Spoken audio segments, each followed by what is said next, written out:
Hello, ഇന്നൊരു Sunday വ്ളോഗാണ്. അപ്പോൾ സൺഡേ ആയിട്ട് നോർമലി ഞങ്ങൾ ബീച്ചിലേക്കാണ് ഇറങ്ങാറ്. പക്ഷേ ഇന്നൊരു വെറൈറ്റിക്ക് ഞങ്ങൾ തീർത്ഥാടനം അമ്പലങ്ങളിലേക്കായിരുന്നു ഇറങ്ങിയിട്ടുണ്ടായിരുന്നത്.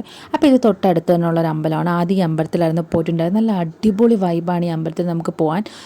അതുപോലെ നല്ല സൂപ്പർ ഒരു അമ്പലമാണ്. നമുക്ക് കാണാൻ തന്നെ ഒരു പ്രത്യേക അട്രാക്ഷനൊക്കെ ഉള്ളൊരു അമ്പലമാണ്. ഈ അടുത്താണ് ഇതിൻ്റെ ഇനോഗ്രേഷനും കാര്യങ്ങളൊക്കെ കഴിഞ്ഞിട്ടുള്ളത്. എപ്പോൾ പോയാലും അത്യാവശ്യം തിരക്കും കാര്യങ്ങളൊക്കെ ഉണ്ടായിരുന്നു ഈ അമ്പലത്തിൽ. അപ്പോൾ ഞങ്ങൾ ഒരു ഈവനിങ് ടൈമായിരുന്നു പോയിട്ടുണ്ടായിരുന്നത്. അവിടെ തൊഴുതു പ്രാർത്ഥിച്ചു കുറച്ച് നേരം അതിനകത്തിങ്ങനെ കുറേ ടൈം ഇരുന്നു. അപ്പോൾ ഞങ്ങൾ ഇരിക്കുന്നതിൻ്റെ ബാക്ക്ഗ്രൗണ്ടിലൊക്കെയുള്ള സ്പേസാണിത്. നല്ല ഭംഗിയാണ് അതെല്ലാം കാണാനായിട്ട്. അങ്ങനെ കുറച്ച് നേരം അവിടെ ഇരുന്നു. അപ്പോൾ ഓരോരുത്തർ പ്രാർത്ഥിച്ചിട്ട് അവിടെയൊക്കെ വന്നിരിക്കുന്നുണ്ടായിരുന്നു. പിന്നെ ഇതാ ഈ ഒരു കിണർ എനിക്ക് ഒരുപാട് ഇഷ്ടപ്പെട്ടിട്ടുണ്ടായിരുന്നു, അതിൻ്റെ ഷേപ്പും കാര്യങ്ങളൊക്കെ. അതെല്ലാം തൊഴുതിട്ട് ഞങ്ങൾ അവിടുന്ന് പുറത്തോട്ട് ഇറങ്ങി. അപ്പോൾ പുറത്ത് കുറേ സ്പേസ് ഉണ്ട് നമുക്ക് നടക്കാനും ഇങ്ങനെ തൊഴാനായിട്ടുള്ള ചെറിയ ചെറിയ അമ്പലങ്ങൾ ഇങ്ങനെ പലയിടത്തായിട്ട് ഇരിക്കുക. അങ്ങനെ നടന്ന് അതൊക്കെ തൊഴുതു. അത് കഴിഞ്ഞപ്പോൾ അവിടെ പൊങ്കാല ഇടുന്നുണ്ടായിരുന്നു, അതൊക്കെ നോക്കി. പിന്നെ കുറേ നേരം അവിടെ ഇവിടെയെല്ലാം നടന്ന് ഞങ്ങളെല്ലാവരും തൊഴുതു. നമ്മൾ കുറേ കറങ്ങി വരാൻ തന്നെ കുറേ ടൈം എടുക്കും. അതുപോലെ കുറച്ച് സ്പേസും കാര്യങ്ങളൊക്കെ ഉള്ള അമ്പലമാണ്. അങ്ങനെ കുറേ ടൈം എടുത്തിട്ടായിരുന്നു ഞങ്ങൾ തൊഴുതിട്ടുണ്ടായിരുന്നത്. അപ്പോൾ അവിടെ പണ്ടുണ്ടായിരുന്ന ഒരു കാളയുടെ പ്രതിമയാണ്. ഇത് ഓൾറെഡി ഞാൻ ഇവിടെ പോകുന്നതിൻ്റെ ഒരു വ്ളോഗ് ഓൾറെഡി നേരത്തെ തന്നെ വിഷു ടൈമിലോ മറ്റോ ഇട്ടിട്ടുണ്ടായിരുന്നു. പിന്നെ അതെല്ലാം കഴിഞ്ഞ് അവിടെ തൊഴുത് പ്രാർത്ഥിച്ചു. പിന്നെ നോർമലി കുറച്ച് ഫോട്ടോസും വീഡിയോസും അങ്ങനെയുള്ള സാധനങ്ങളൊക്കെ ഞങ്ങൾ അവിടെ നിന്ന് എടുത്തിട്ടുണ്ടായിരുന്നു. ഏത് അമ്പലത്തിൽ പോയാലും എവിടെ പോയാലും അത് പതിവാണല്ലോ. അങ്ങനെ കുറേ കാര്യങ്ങളൊക്കെ അവിടെ നിന്ന് ഫോട്ടോസും വീഡിയോസും ഒക്കെ എടുത്തു. ഏത് അമ്പലത്തിൽ പോയാലും കുറച്ച് ടൈം നമ്മളവിടെ സ്പെൻഡ് ചെയ്യണമെന്നല്ല, അങ്ങനെ കുറേ ടൈം ഞങ്ങളവിടെ സ്പെൻഡ് ചെയ്തിട്ടുണ്ടായിരുന്നു. അവിടുന്ന് നേരെ പിന്നെ ഞങ്ങൾ അവിടെ നിന്ന് ഇറങ്ങി. അവിടെ നിന്ന് ഇറങ്ങിയിട്ട് ഇനി അടുത്ത വേറൊരു അമ്പലത്തിലേക്ക് പോവാം. അപ്പോൾ ആ അമ്പലവും ഞങ്ങളുടെ തൊട്ടടുത്ത് തന്നെയാണ്. ഇത് രണ്ടും എൻ്റെ വീടിൻ്റെ രണ്ട് സൈഡിലായിട്ട് സ്ഥിതി ചെയ്യുന്ന അമ്പലങ്ങളാണ്. അപ്പോൾ അടുത്ത അമ്പലത്തിലേക്ക് പോയി. അപ്പോൾ ആ അമ്പലത്തിൽ പോകുമ്പോൾ കുറച്ചുകൂടി രസമാണ്. ഈ അമ്പലത്തിൽ പോകുന്നതിൻ്റെ വ്ളോഗും ഞാൻ ഓൾറെഡി ഇട്ടിട്ടുണ്ടായിരുന്നു. അപ്പോൾ പോകുമ്പോൾ ആ സൂര്യൻ അസ്തമിക്കാറൊക്കെ ഉള്ള ടൈമായി. നല്ല ഭംഗിയുണ്ടായിരുന്നു. നല്ല ചുമന്ന് നിൽക്കുമായിരുന്നു അവിടെ പരിസരമൊക്കെ. അങ്ങനെ ഞങ്ങൾ കുറേ ഫോട്ടോസും വീഡിയോസൊക്കെ എടുത്ത് കായലും കടലും ഒക്കെ തൊട്ട് പറ്റിയ നമുക്ക് കാണാൻ പറ്റും. അതുപോലെ നല്ല വ്യൂവും കാര്യങ്ങളാണ്. ഇവിടെ വന്ന് ഒരുപാട് ഫോട്ടോസും കാര്യങ്ങളും ഫോട്ടോഷൂട്ടുകളൊക്കെ എല്ലാവരും ചെയ്യാറുണ്ട്. ഞങ്ങൾ പോകുമ്പോൾ തന്നെ പലരും ഇങ്ങനെ കടൽ കാണാനും അതുപോലെ ഫോട്ടോസ് എടുക്കാനും പിള്ളേരും ഫുട്ബോൾ കളിക്കാനും അങ്ങനെ ഒരുപാട് പേര് രണ്ട് സൈഡിലുമായിട്ടൊക്കെ ഉണ്ടായിരുന്നു. അത് കഴിഞ്ഞ് ഞങ്ങൾ നേരെ ഞങ്ങളുടെ ഡെസ്റ്റിനേഷൻ അമ്പലത്തിലെത്തി.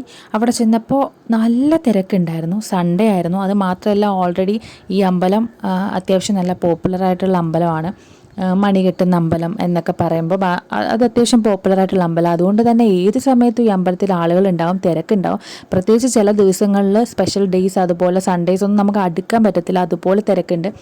എന്തായാലും ചെന്ന് ഞങ്ങൾ നല്ല രീതിയിൽ തൊഴുത് പ്രാർത്ഥിച്ചു. അപ്പം മണി കെട്ടാമെന്ന് വിചാരിച്ചിട്ടാണ് പോയിട്ടുണ്ടായിരുന്നത്. പക്ഷെ അവിടുത്തെ തിരക്ക് കാരണം ഞങ്ങൾ മണി കെട്ടിയിട്ടുണ്ടായിരുന്നില്ല. പിന്നെ അവിടെ തൊഴുതിട്ട് എല്ലാ പ്രാവശ്യത്തെയും പോലെ മൈത്രിമോള് കളിപ്പാട്ടത്തിന് കിടന്ന് കരഞ്ഞിട്ടുണ്ടായിരുന്നു. അങ്ങനെ എന്നും ഞങ്ങളിതാ ഈ ഒരു അമ്മയുടെ അടുത്ത് ചെന്നാണ് എന്തെങ്കിലും കളിപ്പാട്ടം വാങ്ങുക. ഓൾമോസ്റ്റ് എല്ലാ കളിപ്പാട്ടവും വീട്ടിലുണ്ട്, എങ്കിലും എന്തൊക്കെയോ ഒരു കളിപ്പാട്ടമൊക്കെ അവിടെ നിന്ന് വാങ്ങിച്ചിട്ട് അതിൻ്റെ തൊട്ടപ്പുറത്ത് ചായയും നല്ല ചൂട് ബജ്ജിയൊക്കെ കിട്ടുന്നൊരു കടയുണ്ട്. അവിടെ ചെന്ന് അതൊക്കെ കഴിച്ചു. അത് കഴിഞ്ഞിട്ട് കുറച്ച് സാധനങ്ങളൊക്കെ വാങ്ങിച്ചിട്ടുണ്ടായിരുന്നു. പിന്നെ പാനിപ്പൂരി കഴിക്കാൻ പോയി. എനിക്ക് എന്തോ പാനിപ്പൂരി ഭയങ്കര ഇഷ്ടമാണ്. അങ്ങനെ പാനിപ്പൂരി വാങ്ങിച്ചിട്ടുണ്ടായിരുന്നു. നല്ല അടിപൊളി പാനിപ്പൂരിയാണ്. അവിടുത്തെ ഫുഡെല്ലാം തന്നെ കുറേ സ്ട്രീറ്റ് ഫുഡും കാര്യങ്ങളൊക്കെ ആ അമ്പലത്തിലുണ്ട്. പക്ഷെ അതെല്ലാം തന്നെ അടിപൊളിയാണ്. ഞങ്ങളിങ്ങനെ ഓരോ കടയിൽ കയറി ഓരോ ഫുഡ് ഇങ്ങനെ കഴിച്ചുകൊണ്ടിരിക്കുക. അത് കഴിഞ്ഞതായി മസാലപ്പൂരിയോ മറ്റോ അത് മത്സരിച്ച് കഴിക്കുകയായിരുന്നു എല്ലാവരും. എന്തായാലും ഫുഡും കാര്യങ്ങളും ഒക്കെ കഴിച്ചു. അത് കഴിഞ്ഞപ്പോഴത്തേക്ക് ഞാൻ ഒരു റൗണ്ട് കൂടി പാനിപ്പൂരിയൊക്കെ ഓർഡർ ചെയ്തു. അതൊക്കെ കഴിച്ചു. അതെല്ലാം നല്ല രസമുണ്ട്. അവിടുത്തെ ഒരു വൈബ് എന്നൊക്കെ പറഞ്ഞാൽ അടിപൊളിയാണ്. തൊട്ട് പറ്റ കടലാണ്, അമ്പലത്തിൻ്റെ തൊട്ട് ബാക്കിൽ തന്നെ കടലാണ്. അപ്പോൾ നമുക്ക് ബീച്ചും അമ്പലവും എല്ലാം സ്ട്രീറ്റ് ഫുഡും എല്ലാം നമുക്ക് ഒന്നിച്ച് എൻജോയ് ചെയ്യാം ആ സ്ഥലത്ത് പോയാൽ. അങ്ങനെ അവിടെ ഇരുന്ന് കുറേ ഫുഡും കാര്യങ്ങളൊക്കെ കഴിച്ചു. കുറച്ച് സ്നാക്സൊക്കെ പാഴ്സലൊക്കെ വാങ്ങിച്ച് പയ്യെ ഞങ്ങൾ വീട്ടിലേക്ക് വരാൻ വേണ്ടിയിട്ട് ഇറങ്ങി. അപ്പോഴത്തേക്ക് നന്നായിട്ട് ഇരട്ടിയിട്ടുണ്ടായിരുന്നു. പിന്നെ അവിടുന്ന് പയ്യെ ഞങ്ങൾ ഇറങ്ങിയപ്പോൾ ആകാശത്ത് ഇതാ ഇങ്ങനെ നിൽക്കുമായിരുന്നു ചന്ദ്രൻ. അതിങ്ങനെ കണ്ടപ്പോൾ ഇഷ്ടം തോന്നി, അങ്ങനെ ഞാൻ എടുത്തതാണ്. അവിടുന്ന് പിന്നെ ഞങ്ങൾ നേരെ ഇറങ്ങിയത് വന്നിട്ട് എൻ്റെ വീട്ടിലേക്കായിരുന്നു. കാരണം ഈ രണ്ട് അമ്പലത്തിൻ്റെയും ഇടയ്ക്കുള്ളൊരു സ്പേസിലാണ് എൻ്റെ വീട് നിൽക്കുന്നത്. വീട്ടിൻ്റെ തൊട്ട് പറ്റിയാണ്. അങ്ങനെ നേരെ ഞാൻ എൻ്റെ വീട്ടിൽ വന്നിട്ടുണ്ടായിരുന്നു. അപ്പോൾ ദാ ഈ ഒരു ഫ്രോക്ക് മോക്ക് ഏതോ റിലേറ്റീവ് വന്നപ്പോഴത്തേക്ക് വാങ്ങിച്ചിട്ട് വന്നതായിരുന്നു പറഞ്ഞു. അങ്ങനെ മോക്കത് കൊടുത്തു. മോളതിട്ടു.